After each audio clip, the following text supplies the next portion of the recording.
মক্কা শরীফ হিজরত করে মদিনা শরীফে চলে যেতে হবে। কোথায় চলে যেতে হবে? মদিনা শরীফে চলে যেতে হবে। আবু বকর ঘরে গিয়ে চিন্তা করতে লাগলেন, তো আমি নবীজি আমাকে বললেন মক্কা শরীফ হিজরত করে মদিনা শরীফে চলে যেতে হবে, কিন্তু কবে যেতে হবে তিনি এটা তো বললেন না। বাবা বললেন না। এই বলে বাবা মাথায় করে পুটনি নিয়ে আবু বকর সারা রাত দরজার পাশে দাঁড়িয়ে রইলেন। সেদিন নবী আমার আসলেন না। এই করে করে বাবা একদিন নয় বাবা, দুদিন নয়, এক সপ্তাহ নয় বাবা, দু সপ্তাহ নয়, 5-6 মাস পরে এসে তো নবী আমার টুক করলেন, দরজা খুলে দিলেন। জোরে বলুন না সুবহানাল্লাহ। রাসূল আমার বললেন, ও বাবা আবু বকর তুমি ঘুমাও না বাবা। ওই সময় আবু বকর বলেছিলেন, ইয়া রাসূলুল্লাহ ইয়া হাবিবাল্লাহ, আপনি সেই 6 মাস আগে আমাকে বলেছিলেন মক্কা শরীফ হিজরত করে মদিনা শরীফে চলে যেতে হবে।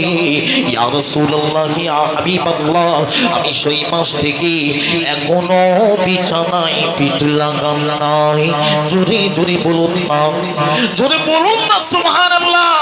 ওই সময় বাবা নবী আমার বলেছিলেন, ও বাবা আবু বকর শুনে রেখে দাও বাবা, জেনে রেখে দাও, সারা পৃথিবীর উম্মতের নেকির পাল্লা যদি মিজানের অপর পাল্লায় দেওয়া হয়, আর আমার আবু বকরের নেকির পাল্লা যদি মিজানের আরেক পাল্লায় দেওয়া হয়, আমার আবু বকরের নেকির পাল্লাটা ভারী হয়ে যাবে।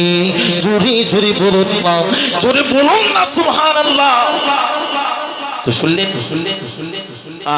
আরিয়াজা সাহেবের মাঠে আপনারা একটু শুনলেন। এখন ভাইজানের পয়েন্টে, তাই তো? হ্যাঁ, খোকা মাওলানা, আচ্ছা ছোট করে খোকা মাওলানা হয়ে যা, ভাইজান লাস্টে দেবো। 7 তালা জাহাজ নদীর মাঝখানে চলে যাচ্ছে। ও হাজি ভাইরা তোমরা কাঁদো কাঁদো কাঁদো, আমার জাহাজের তলাটা ফুটো হয়ে গেছে। সবাই কাঁদে সবার জন্য, সবাই ডুবে যাবে, সবাই মরে যাবে, কিন্তু ওই 7 তালার উপরে একজন মহিলা সেই কাঁদে তার বাচ্চার জন্য।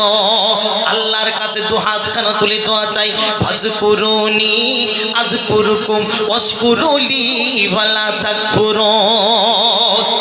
আল্লাহ সবাই কাঁদে সবার জন্য, কিন্তু আমি কাঁদি আমার ছোট্ট বাচ্চার জন্য। আল্লাহ আপনি আমার বাচ্চাকে বাঁচিয়ে নেন। শুনলেন 7 তাল জাহাজের ছোট